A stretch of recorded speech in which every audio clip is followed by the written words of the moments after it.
오늘 주시는 하나님 말씀은 요한복음 15장 1절에서 14절 말씀입니다. 양원석 안수 집사님께서 봉독해 주시고 있고, 이어서 할렐루야 찬양대의 찬양이 계속되겠습니다. 나는 참 포도나무여 내 아버지는 농부라. 무릇 내게 붙어있어 열매를 맺지 아니하는 가지는 아버지께서 그것을 제거해 버리시고, 무릇 열매를 맺는 가지는 더 열매를 맺게 하려 하여 그것을 깨끗하게 하시느니라. 너희는 내가 일러준 말로 이미 깨끗하여졌으니 내 안에 거하라. 나도 너희 안에 거하리라. 가지가 포도나무에 붙어있지 아니하면 스스로 열매를 맺을 수 없음 같이 너희도 내 안에 있지 아니하면 그러하리라. 나는 포도나무여 너희는 가지라. 그가 내 안에 내가 그 안에 거하면 사람이 열매를 많이 맺나니 나를 떠나서는 너희가 아무것도 할 수 없음이라. 사람이 내 안에 거하지 아니하면 가지처럼 밖에 버려져 마르나니 사람들이 그것을 모아다가 불에 던져 사르느니라.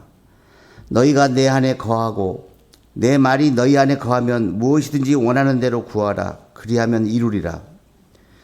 너희가 열매를 많이 맺으면 내 아버지께서 영광을 받으실 것이요 너희는 내 제자가 되리라. 아버지께서 나를 사랑하신 것 같이 나도 너희를 사랑하였으니 나의 사랑 안에 거하라. 내가 아버지의 계명을 지켜 그의 사랑 안에 거하는 것 같이 너희도 내 계명을 지키면 내 사랑 안에 거하리라. 내가 이것을 너희에게 이름은 내 기쁨이 너희 안에 있어 너희 기쁨을 충만하게 하려 함이라.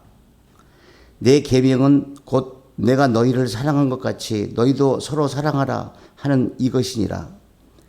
사람이 친구를 위하여 자기 목숨을 버리면 이보다 더 큰 사랑이 없나니 너희는 내가 명하는 대로 행하면 곧 나의 친구라. 아멘.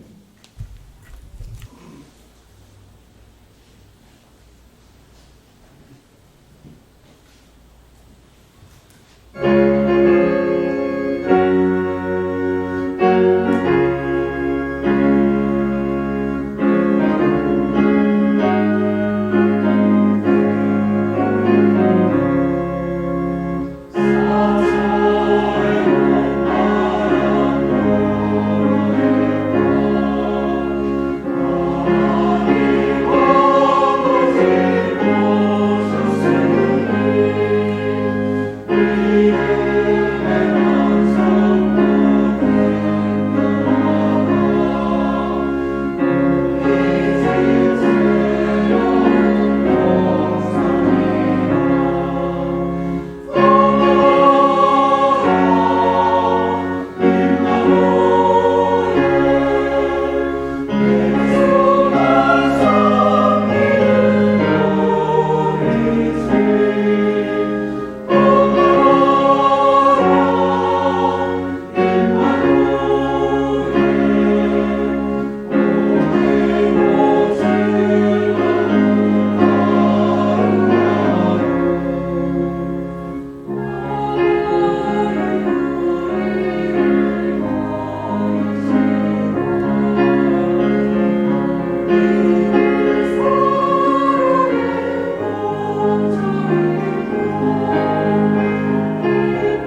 추석 명절 잘 보내셨습니까? 오늘 몇 가정이 아마 지방으로 가고 아직 못 올라왔는데 또 우리 필리핀에서 장상수 장로님 부부가 또 함께 예배에 계셔서 감사합니다. 다른 해보다 한 달 정도 빠른 추석이라서 그런지 좀 서먹서먹하기도 했고, 그렇지만 여전히 우리의 감사는 부족했다 하는 것을 느낄 수가 있었습니다. 우리는 강단을 통해서 하나님과의 동행이라는 주제로 계속 말씀을 받고 있습니다. 지난주에는 좁은 문이 하나님과 동행의 시작이요 좁은 길이 곧 동행의 여정이다 라는 말씀을 드린 바가 있습니다. 천국으로 가는 길은 좁습니다.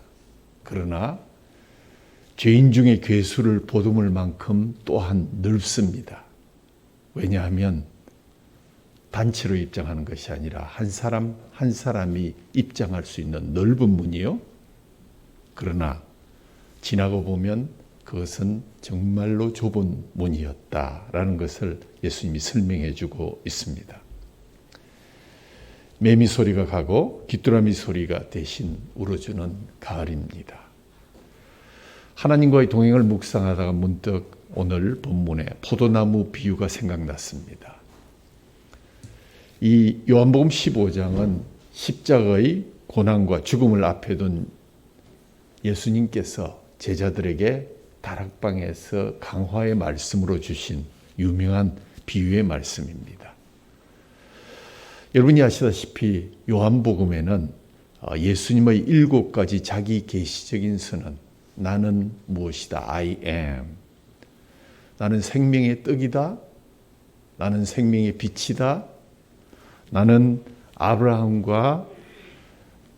나기 전부터 나는 존재했었다. 그리고 나는 선한 목자다. 나는 부활이요 생명이다. 나는 길이요 진리요 생명이다.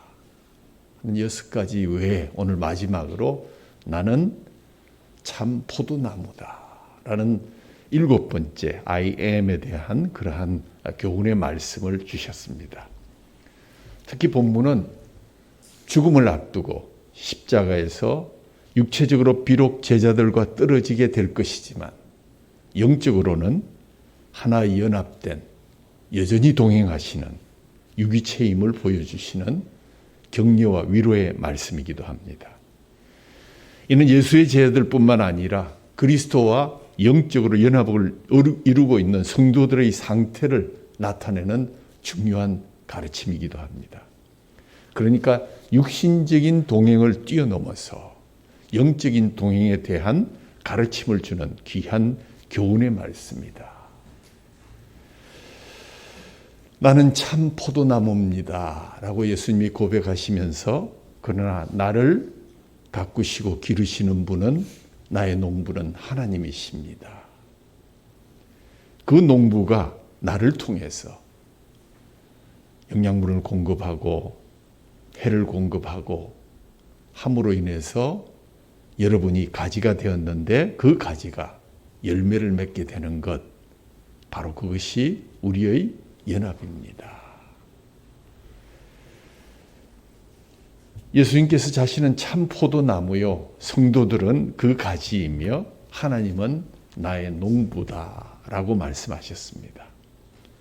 포도나무는 열매를 많이 맺기 위해서 존재했습니다. 포도원의 농부는 열매를 많이 맺게 하기 위해서 포도나무를 잘 보살피고 돌봐주고 가꿔줍니다. 벌레 먹은 가지를 치고 마른 가지를 잘라 주어서 열매를 맺은 가지가 더 많은 열매를 맺을 수 있도록 늘 보살핍니다.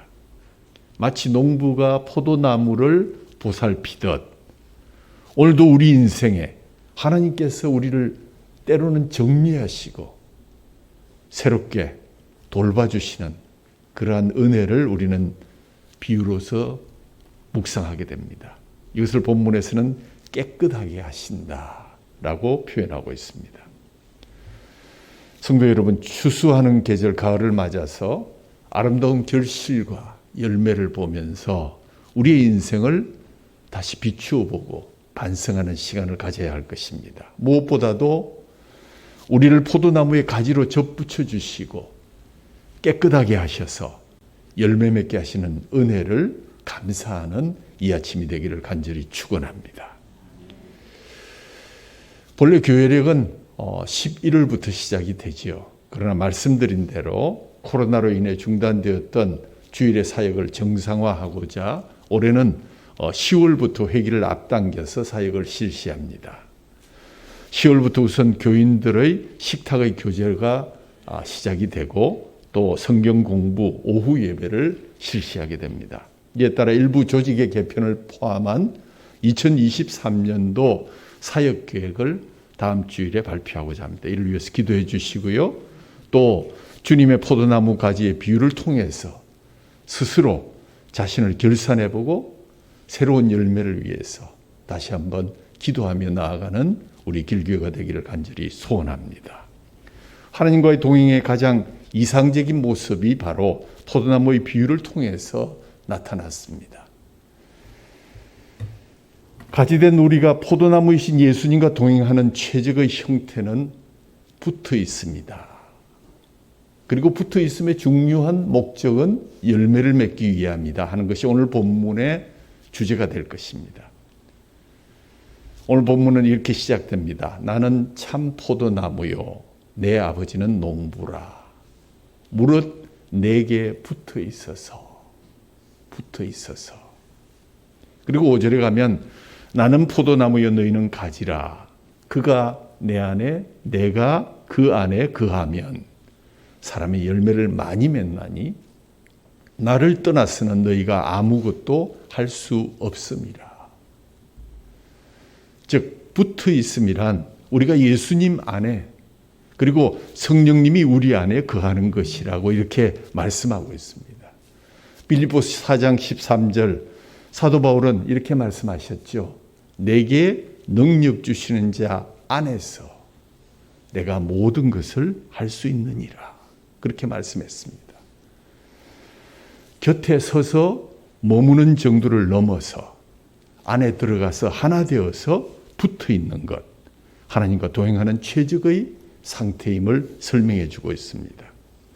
그렇습니다. 하나님께서 능력을 주셔야 하고 예수님께서 지혜를 주셔야 하며 성령께서 힘을 불어 주셔야만이 주님과의 동행에 통해서 우리가 풍족한 삶, 열매의 삶을 맺을 수가 있는 것입니다.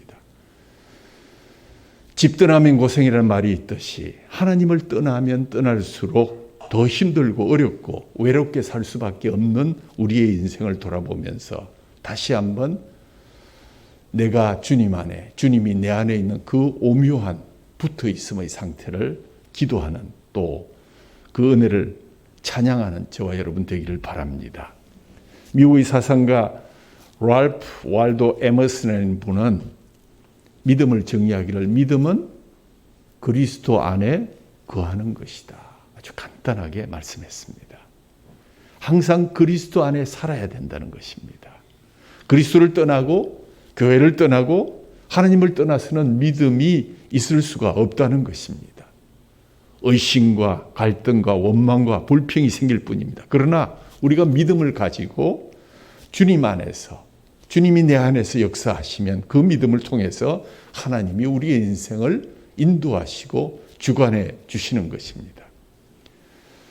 중국의 유명한 선교사 허드슨 테일러가 말씀하시기를 인생의 문제는 환경이 어떠한가가 중요한 것이 아니다. 하나님과 얼마나 가까이 있는 것인가 하는 것이 중요하다. 이렇게 말했습니다. 가장 가까운 거리는 내가 너 안에, 너가 내 안에 있는 서로 함께 붙어 있음의 상태를 말하는 것은 오늘 우리 말씀을 통해서 우리가 능히 알 수 있는 것입니다. 그렇습니다. 우리 인생의 문제는 내가 어떤 곳에서 살고 있는가, 어떠한 환경 속에 어떠한 때에 태어났는가 하는 것이 아니라 하나님과 얼마나 가까운 거리를 유지하고 있는가. 거리가 제로가 되면 제일 좋은데 그것이 바로 내가 하나님 안에, 하나님이 제 안에 거하는 상태다 하는 것을 우리는 기억해야 할 것입니다. 예수님께서 특별히 자신을 참 포도나무다라고 말하는 의미가 무엇일까요? 참이란 순수하고 잡것이 아닌 순종이라는 뜻입니다. 이것은 상징하는 바가 매우 큽니다. 구약에서 포도나무는 이스라엘 민족을 가리키고 있습니다. 특히 이사야 선지자의 예언을 보면 하나님은 포도원을 만드시고 거기에 울타리를 치시고 포도원 망대를 세우고 극상품 포도나무를 심었지만 결국 좋은 포도를 맺지 못하고 들포도를 맺었다라고 한탄하는 장면이 나옵니다. 이렇게 하나님의 선민인 이스라엘 백성들이 하나님의 특별한 관심과 사랑으로 가꾸어져 왔지만 저들은 이방의 신을 따랐고 울타리를 넘어갔고 병들고 타락한 잡종들이 되어서 극상품 포도나무를 심었음에도 불구하고 그들은 들포도를 맺었다는 것입니다. 그래서 하나님께서 그 포도원 망대를 헐어버리고 포도원을 불태우시고 심었던 포도나무를 다 뒤집어서 갈아버리겠다고 하면서 주신 희망의 약속이 장차올 메시아의 탄생을 예언한 것입니다.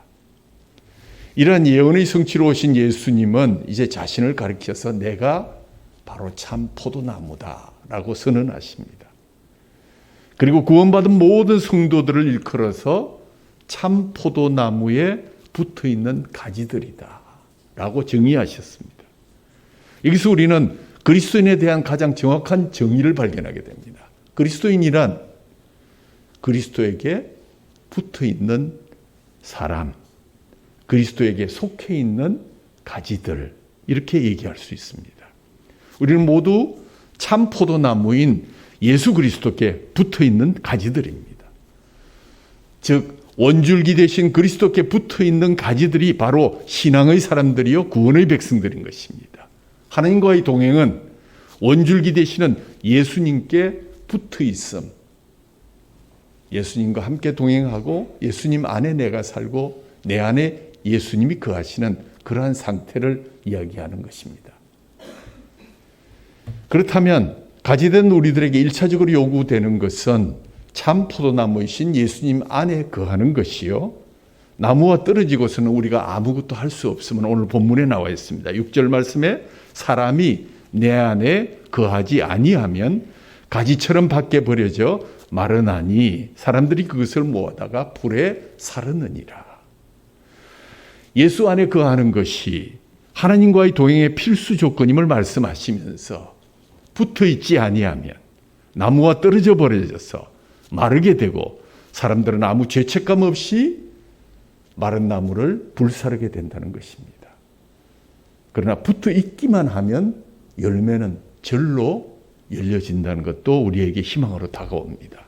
그러므로 포도나무에 붙어 있는 가지에는 포도송이가 달리는 것이 제1의 의무이요 책임이기도 합니다.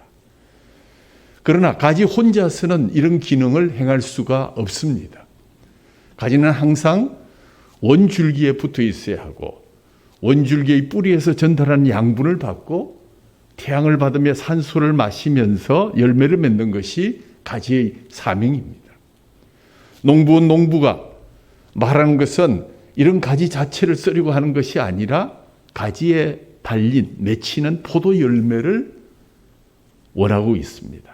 마찬가지로 우리는 이제 예수 그리스도를 구주와 주님으로 믿음으로써 참 포도나무의 뿌리의 진액을 받고 포도나무 열매를 맺는 하나님의 백성이 된 것입니다.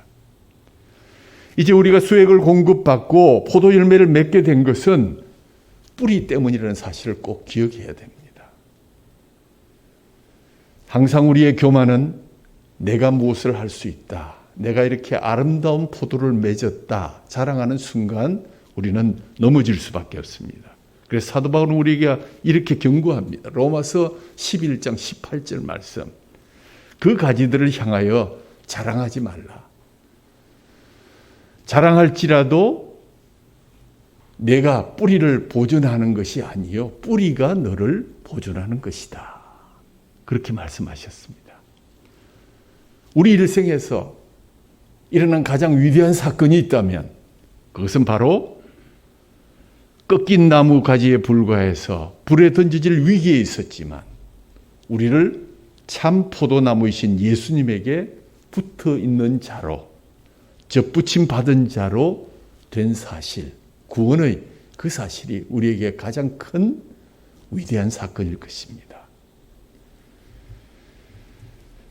17세기 영국의 청교도 작가이며 철로 역정의 저자인 존 버녀는 사람들은 죽으면 하나님 앞에서 심판을 받게 되는데 자신들의 열매를 통해서 심판을 받는다라고 말했습니다. 하나님 앞에 심판을 받을 때 너는 믿었느냐 믿지 않았느냐를 묻지 않습니다. 너는 어떤 열매를 맺었느냐고 질문하신다는 것입니다. 그렇죠. 왜냐하면 믿게 하신 것은 하나님의 은혜요. 믿은 사람이 아름답게 가지를 통해서 뿌리의 진액을 받아 열매를 맺게 하시는 것, 그것은 바로 우리의 의무이기 때문입니다. 하나님과의 동행은 열매를 맺기 위한 과정입니다. 마태복음 7장 16절에서 18절 말씀, 그 열매로 그들을 알지니 가시나무에서 포도를 또는 엉겅퀴에서 무화과를 따겠느냐. 이와 같이 좋은 나무마다 아름다운 열매를 맺고 못된 나무가 나쁜 열매를 맺나니 좋은 나무가 나쁜 열매를 맺을 수 없고 못된 나무가 아름다운 열매를 맺을 수 없느니라 라고 하셨습니다. 좋은 열매는 좋은 나무에서 맺어지는 것입니다. 나쁜 나무가 좋은 열매를 맺을 수는 없습니다. 우리는 아름답고 좋은 열매를 맺어야 될 참 포도나무에 접붙이진 백성이기 때문에 우리의 열매 역시 참 포도여야 한다는 것입니다. 포도나무 농장의 농부의 목적이 무엇입니까? 아름다운 꽃을 보려는 것도 아니요, 그 나무를 아름답게 쓰려는 것도 아닙니다. 다만 맛있는 싱싱한 포도 열매를 원하는 것입니다. 그래서 과실을 맺지 아니하는 가지는 예수님께서 제거해 버리겠다. 과실을 맺는 가지는 더 과실을 맺도록 하기 위해서 내가 깨끗게 하겠다라고 오늘 성경은 말씀하고 있습니다. 실제로 겨울철에 가수원 주인들은 사람들을 사서 가지들을 사정없이 잘라버립니다. 얼른 보기에는 왜 저렇게 무참하게 잘라버리는가 의심하지만 새봄에 더욱 충실한 열매를 맺을 수 있다는 것은 들떠있는 껍질을 제거하고 또 말라버린 가지들을 치워버리고 또 해충알들이 들어가 있게 겨울 동안 다 얼어 죽도록 하기 위해서 껍질을 다 벗겨내고 가지를 잘라내고 깨끗이 껍질을 버리는 것은 가지를 아끼고 사랑하고, 그래서 전지를 통해서 껍질을 벗겨서 해충을 제거하고 약을 뿌려서 깨끗하게 해서 아름다운 열매를 맺게 해준다는 것입니다. 2절 말씀에 무릇 내게 붙어 있어 열매를 맺지 아니하는 가지는 아버지께서 그것을 제거해 버리시고 무릇 열매를 맺는 가지는 더 열매를 맺게 하려 그것을 깨끗하게 하시느니라. 이 깨끗하게 한다는 말씀 헬라 원문에 보면 카타리조라고 했는데 그것은 청소한다, 정화한다 라는 의미가 있습니다. 처음에 이 말씀을 보면서 어떻게 농부가 가지들을 깨끗하게 할까 하는 그런 의문도 있었습니다. 그러나 이 말씀이 카타리조라는 말씀이 예수님이 나병 환자를 고치실 때도 이 같은 단어 카타리조를 사용하셨다는 말씀을 보면서 우리의 썩은 마음과 혼잡하고 오염된 마음을 깨끗게 한다. 해충이 살고 있는 껍질을 벗기고 말라버린 나무 가지를 다 제거함으로써 열매를 맺은 가지가 더욱더 풍성한 영양분을 받아서 좋은 열매를 맺도록 하는 것을 깨끗하게 하신다. 그렇습니다. 하나님은 지금도 우리에게 때로는 육신의 아픔을 주시면서 영적으로 성도들을 깨끗하게 하시기를 원하십니다. 하나님은 사랑하는 자녀들이 곁길로 나가지 못하도록 때로는 실패케 하고 때로는 그를 때리면서 깨끗게 하는 작업을 계속하십니다. 하나님, 우리가 교만으로 패망하지 아니하도록 겸손하게 하기 위해서 때로는 재물을 흩어버리고 때로는 우리의 건강에 중병을 앓게 하기도 합니다. 그것은 하나님의 뜻입니다. 사랑하는 하나님의 뜻으로 인해서 우리를 깨끗게 하기 위한 그 과정에 우리는 하나님의 마음을 알고 기도하며 말씀으로 나아가야 합니다. 이 모든 것은 하나님이 우리에게 믿음의 열매를 맺게 하려는 깨끗게 하는 작업이라는 사실을 늘 기억해야 할 것입니다. 브루스 윌킨슨은 아버지 하나님이 자녀들의 삶에 개입하셔서 더럽혀진 영역을 깨끗하게 하는 이 사역을 징계의 사역이다라고 정의했습니다. 그 징계의 사역은 히브리서 12장 5절 6절에 이런 말씀이 나옵니다. 내 아들아, 주의 징계하심을 경히 여기지 말며 그에게 꾸지람을 받을 때 낙심하지 말라. 주께서 그 사랑하시는 자를 징계하시고 그가 받아들이시는 아들마다 채찍질 하심이라. 징계의 목적이 아름다운 열매를 맺기 위함이라는 것입니다. 사실 생각해 보면 우리의 의지력으로 자신을 깨끗게 한다는 것은 거의 불가능한 것 같습니다. 작심삼일이라는 말이 왜 나왔겠습니까? 인간의 의지력에는 모두 한계가 있기 때문입니다. 그래도 자기 마음을 믿을 수 없다고들 말하는 것, 이것을 믿고 하나님께 의지하는 것이 바른 길입니다. 아무리 선행을 하려고 해도 좋은 열매를 맺으려고 해도 스스로의 힘에 의해서 맺힐 수는 없습니다. 그래서 사도 바울은 로마서 7장 24절에 오라 나는 공고한 사람이로다. 이 사망의 몸에서 누가 나를 건져낼까? 라고 스스로 탄식하지 않았습니까? 사도 바울 같은 사람도 그렇게 탄식했거늘 우리와 같은 연약한 지체들이 어찌 하나님의 말씀대로 선한 열매를 우리 스스로 맺힐 수 있다고 생각한단 말입니까? 그러므로 오늘 본문의 말씀을 자세히 바로 이해해서 하나님께서 뿌리를 통해서 주시는 줄기의 영양분을 받아서 아름답게 열매 맺게 하는 것이 가지의 소임임을 다시 한번 기억할 수 있으면 좋겠습니다. 주님은 열매를 잘 맺는 삶의 비밀을 말씀하는 중에 반복해서 하신 말씀이 있습니다. 주 안에 거하라. 주 안에 거하라. 너희가 내 안에 거하고 내 말이 너희 안에 거하면 무엇이든지 원하는 대로 구하라. 그리하면 이루리라. 너희가 열매를 많이 맺으면 내 아버지께서 영광을 받으실 것이요 너희는 내 제자가 되리라. 여기 보면 아버지께서 영광을 받으시고 더 나아가서 내가 주님의 제자가 되는 길이 나오는데 그 비결이 무엇인가? 내가 주님 안에 거하고 특별히 주님의 말씀이 내 안에 거하면 무엇이든지 원하는 대로 구하라. 그리하면 이루리라.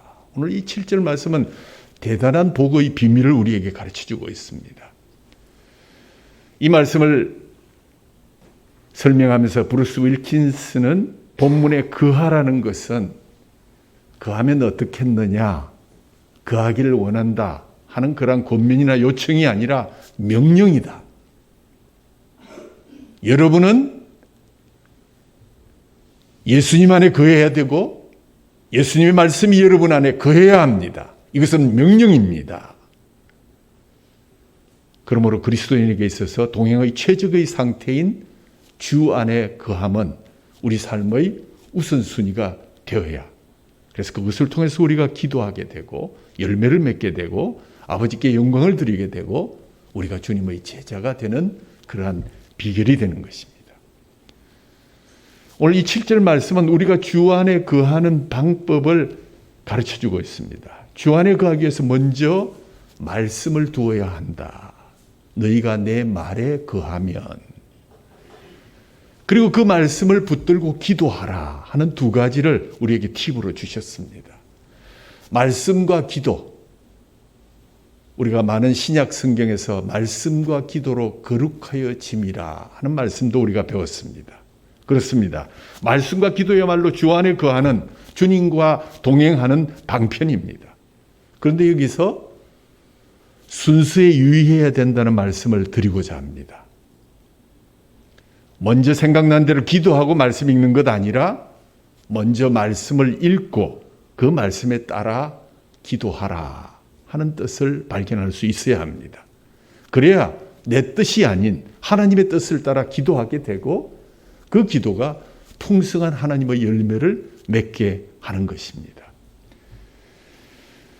5만 번이나 기도 응답을 받은 조지 뮬러 목사님도 처음 기도 생활을 시작하면서 10년간 많은 어려움을 겪었다고 합니다.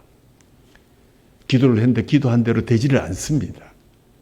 기도가 시작되면 마음의 산란함과 씨름하며 기도의 방향을 잡는 것이 너무 어려웠습니다.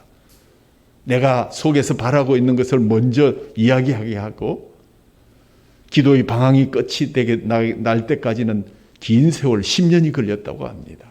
그런데 오늘 이 말씀을 읽으면서 먼저 말씀을 읽고 그 말씀에 응답하는 기도를 배우면서 기도의 방황이 끝이 나고 풍성한 기도 생활로 들어갈 수 있었다고 고백합니다. 그러니까 말씀으로 기도하기를 배우셔서 풍성한 열매 맺음을 경험했다는 오늘 뮬러 목사님의 말씀을 기억하면서 존 파이프 목사님도 이렇게 말씀했습니다. 날마다 말씀을 읽으십시오.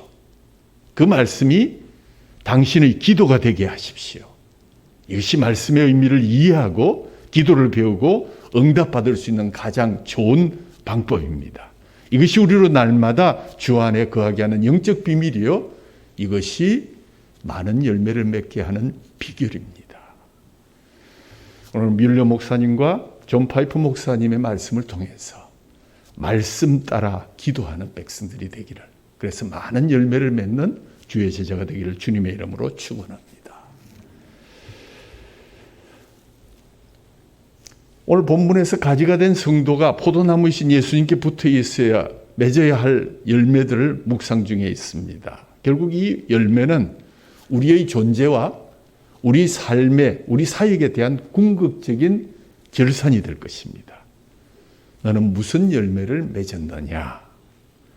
그런 의미에서 예수님의 산상수훈의 마지막 대목 마태복음 7장 16절에 그들의 열매로 그들을 알지니 가시나무에서 포도를 또는 엉겅퀴에서 무화과를 따겠느냐고 반문하신 예수님 말씀은 오늘 우리 자신을 다시 한번 돌아보게 합니다.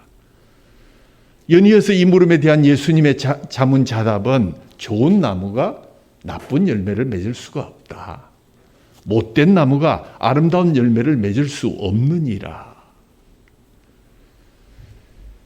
오늘 12절은 우리가 주 안에 거함으로써 맺어야 될 가장 중요한 열매를 먼저 가르쳐 주십니다. 내 계명은 곧 내가 너희를 사랑한 것 같이 너희도 서로 사랑하는 이것이니라.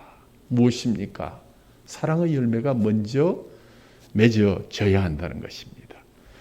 앞선 8절에서 너희가 열매를 많이 맺으면 내 아버지께 영광을 받으실 것이요 너희는 내 제자가 되려고 하신 말씀은 9절에서 아버지께서 나를 사랑하신 것 같이 나도 너희를 사랑하였으니 나의 사랑 안에 거하라 하시고 10절에서 내가 아버지의 계명을 지켜 그의 사랑 안에 거하는 것 같이 너희도 내 계명을 지키면 내 사랑 안에 거하리라. 그렇습니다. 사랑의 열매 맺음이 바로 주님의 가장 중요한 위대한 계명이기 때문입니다. 요한복음 15장 안에만 해도 우리가 주와 동행함으로써 주 안에 거함으로써 맺는 여러 열매들이 언급되고 있습니다. 11절에 사랑의 열매 다음으로 기쁨의 열매가 언급됩니다. 내가 이것을 너희에게 이름은 내 기쁨이 너희 안에 있어 너희 기쁨을 충만하게 하려 함이라. 그리고 마지막 26절 27절을 통해서는 내가 아버지께로부터 너희에게 보낼 보혜사 곧 아버지께로부터 오시는 진리의 성령이 오실 때 그가 나를 증언하실 것이요 너희도 처음부터 나와 함께 있었으므로 이를 증언하느니라. 그러니까 사랑의 열매, 기뻐하라는 희락의 열매, 그 다음에 증언의 열매.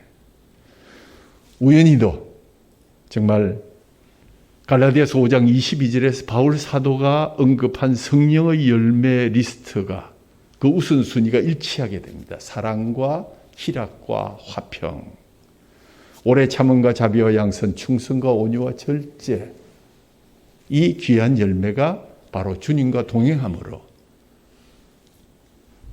주님의 그 아름다운 참 포도나무에 접붙여 있는 우리들이 맺게 되는 그러한 열매라는 것입니다. 중요한 것은 주님이 우리에게 기대하시는 열매의 최우선 순위가 사랑이라는 것입니다.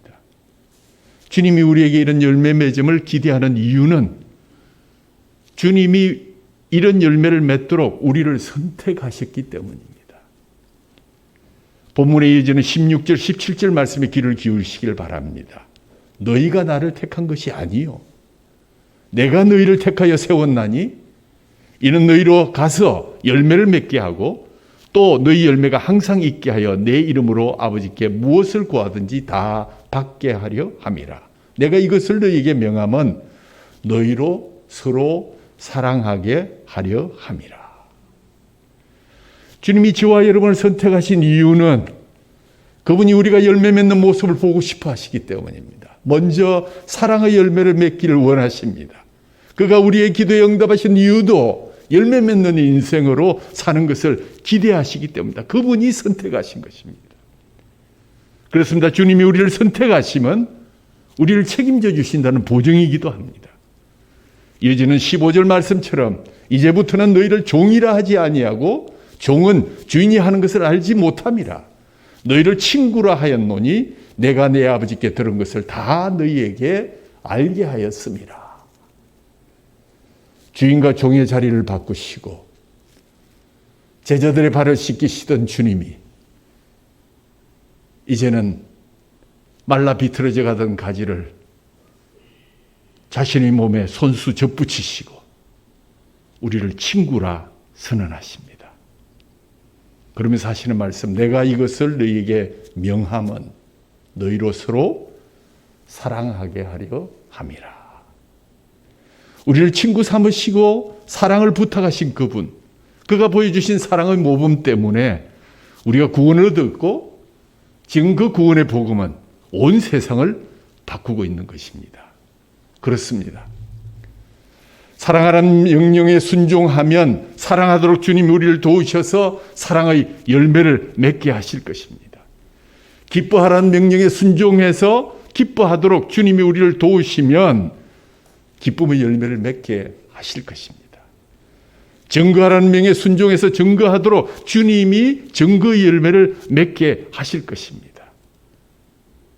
사랑은 이 모든 것의 우선입니다. 이 말씀은 사랑을 먼저 하라, 그 열매를 먼저 맺으라 하는 뜻이라기보다 이 모든 열매를 맺음에 있어서 사랑으로 하라는 뜻이 더욱더 강력하게 내포되어 있습니다. 사랑하는 성도 여러분,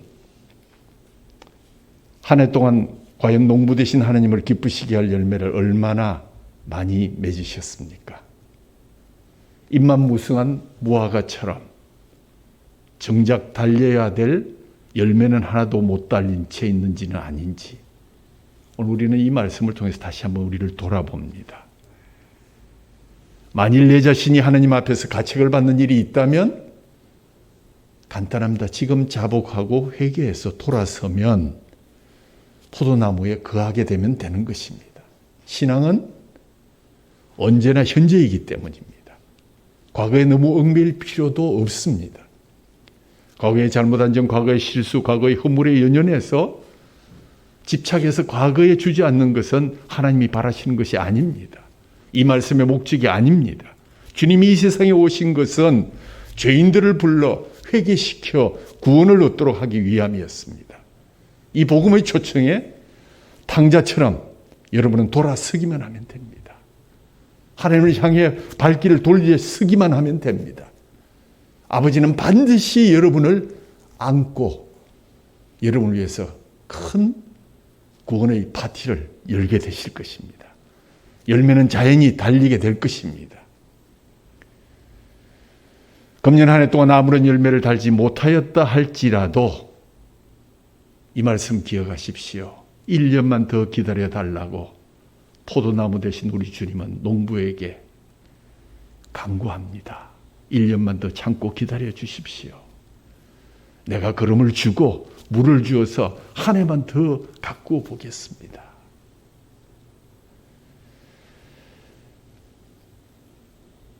이제 우리는 1년이란 유예 기간 동안 하나님이 내게 주신 특별한 은총을 다시 한번 기록하고 새롭게 다짐하는 그러한 기회가 되기를 간절히 소원합니다. 끝으로 2차 세계대전 중 일본군이 인도 침공을 위해서 전쟁 포로들을 동원해서 철도를 건설하는 중 태국에서 벌어진 일입니다. 50도를 육박하는 찜통 더위, 그 속에서 고된 노역, 무자비한 간수들의 폭력이 자행되었고 영양실조와 질병으로 사망자가 8만 명 발생했습니다. 계산해 보니까 철도 1km당 245명이 희생을 당했고 5걸음마다 한 명씩 사망해 됐던 살아남기 위한 적자 생존의 실험장에서 하나님과 동행하던 하나님 안에 거하던 하나님이 그 안에 거했던 한 친구의 사랑으로 이 죽음의 터가 새 삶의 터가 되었다는 그러한 이야기입니다. 2차 세계대전 일본군은 인도 침공을 위해서 태국 정글에 철도를 건설합니다. 철도 공사에 동원된 포로들은 50도가 넘는 더위 속에서 고된 노역을 시작합니다. 부족한 식량과 열악한 환경, 포로들은 서로를 증오했고 절도와 주먹다짐이 편만했으며 생존을 위한 광기만이 수용소를 지배했습니다. 간수들의 무자비한 폭력과 온갖 질병들로 인해서 수많은 사람들이 생명을 잃어갔습니다. 영국군 장교였던 어니스트 고든도 죽음을 기다리던 그 포로 중에 한 사람이었습니다. 같은 시간 철도공사의 현장에서 중대한 사건이 벌어집니다. 작업 후 공사 도구를 점검하던 간수가 삽 하나가 사라진 것을 발견하게 되었습니다. 누가 삽을 훔쳤는가?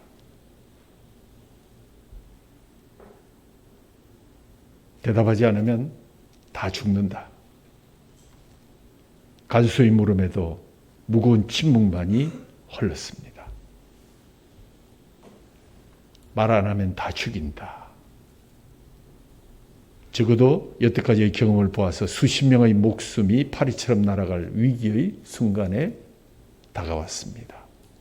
아무도 나서지 않았고 간수는 총구를 들었습니다. 그때 제가 그랬습니다.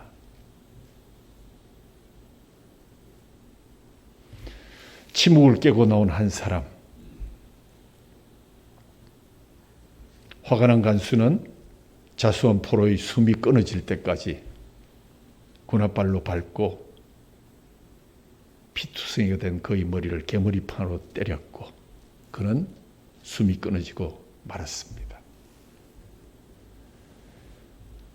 그런데 놀라운 사실은 그날 다시 시작된 재고조사에서 놀라운 사실이 발견되었는데 그것은 삽이 없어지지 않았다는 것입니다.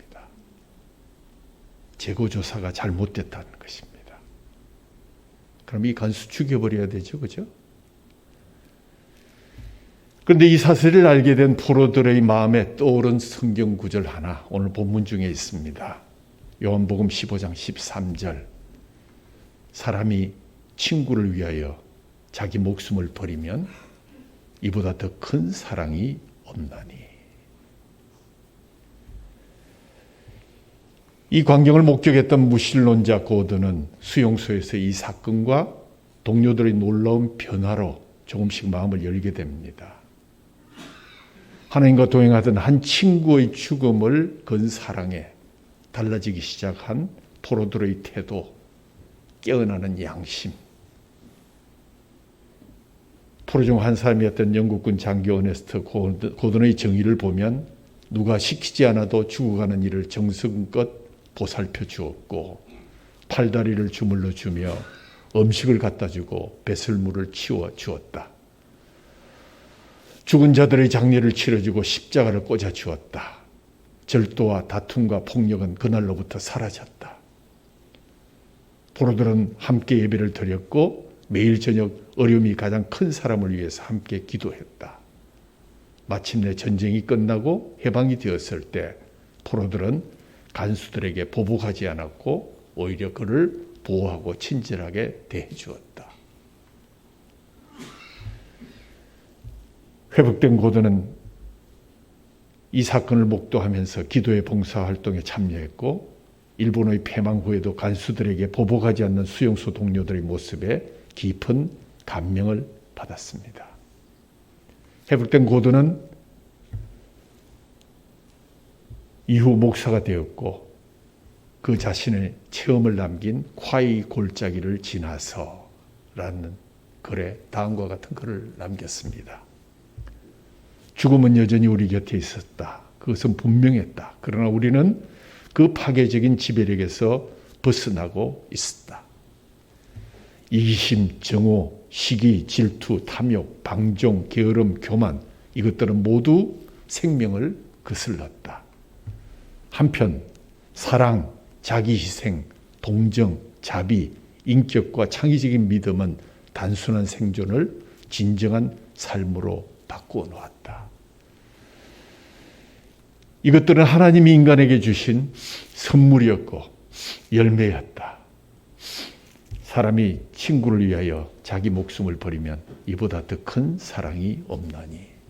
요한복음 15장 13절 말씀.